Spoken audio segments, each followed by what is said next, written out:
Assalamualaikum warahmatullahi wabarakatuh. Kembali lagi bersama saya Putri Ramadanti dari kelas manajemen 21A.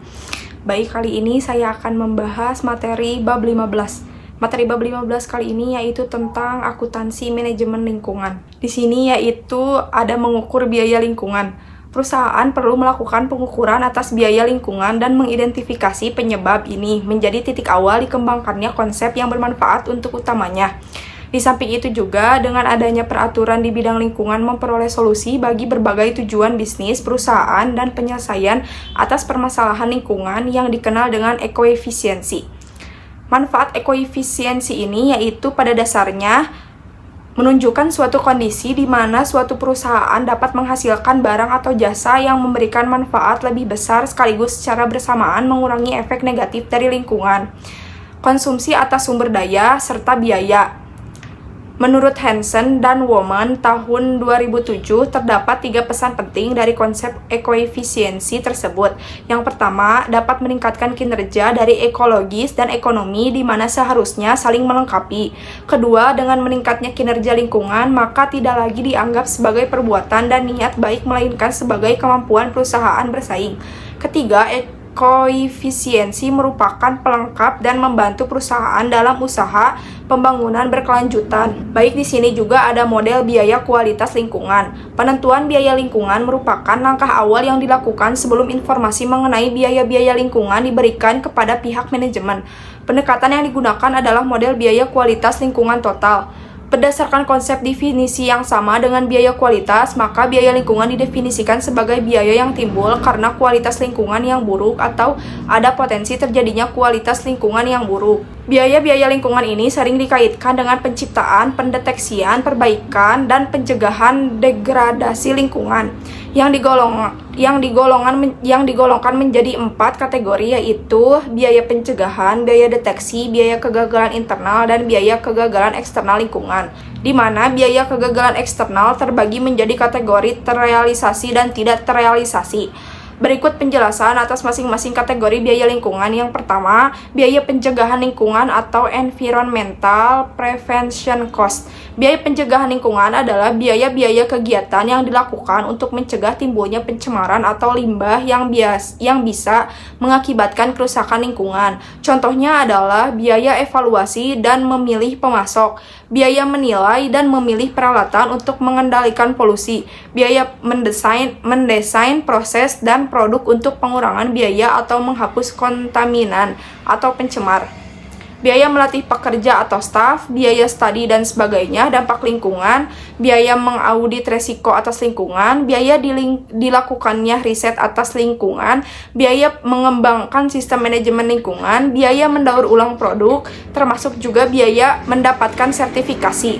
Yang kedua, biaya deteksi lingkungan atau environmental detection cost. Biaya deteksi lingkungan adalah biaya-biaya kegiatan yang dilakukan untuk menetapkan apakah produk, proses, dan kegiatan industri lainnya dalam perusahaan telah sesuai dengan ketetapan standar lingkungan atau tidak. Misalnya, aktivitas deteksi adalah mengaudit kegiatan lingkungan, pemeriksaan kepatuhan lingkungan atas produk perusahaan dan proses, mengembangkan pengukuran kinerja, memverifikasi. Yang ketiga, ada biaya kegagalan internal lingkungan atau environmental internal failure cost. Biaya kegagalan internal lingkungan adalah biaya-biaya kegiatan perusahaan karena dampak dihasilkannya kontaminan atau pencemar dan limbah tetapi tidak dibuang ke lingkungan. Maka biaya kegagalan internal ini akan dikeluarkan dengan tujuan menghilangkan dan mengelola kontaminan atau limbah sekali diproduksi. Kegiatan kegagalan internal sedikitnya mempunyai salah satu dari 2 tujuan berikut, yaitu yang pertama, untuk memastikan agar kontaminan atau pencemar dan limbah yang dihasilkan tidak terlepas ke lingkungan. Yang kedua, untuk mengurangi tingkat kontaminan yang dilepaskan ke jumlah yang sesuai dengan ketetapan peraturan atau standar lingkungan yang berlaku. Yang keempat, biaya kegagalan eksternal lingkungan atau environmental external failure cost. Biaya kegagalan eksternal lingkungan adalah biaya-biaya kegiatan perusahaan yang terjadi setelah melepaskan kontaminan atau pencemar dan limbah ke lingkungan. Meliputi berikut ini. Yang pertama, biaya kegagalan eksternal yang direalisasi adalah biaya-biaya yang dikeluarkan dan dibayar oleh perusahaan seperti melakukan pembersihan danau yang tercemar, melakukan pembersihan atau tumpahan minyak, melakukan pembersihan tanah yang terkontaminasi, melakukan penggunaan bahan atau energi secara tidak efisien, penyelesaian atas klaim cedera pribadi atas praktik tidak ramah lingkungan, penyelesaian klaim kerusakan atas properti, pemulihan tanah ke kondisi alaminya, dan kehilangan penjualan yang diakibatkan reputasi lingkungan yang dianggap buruk. Yang kedua, yaitu biaya kegagalan eksternal yang tidak direalisasikan, biaya sosial. Yaitu biaya-biaya sosial yang berasal dari kegiatan perusahaan tetapi dikeluarkan dan dibayar oleh pihak di luar perusahaan tersebut. Biaya-biaya sosial terbagi menjadi yang pertama, yang dihasilkan dari degradasi lingkungan, dan yang kedua terkait dengan efek buruk pada properti atau kesejahteraan individu.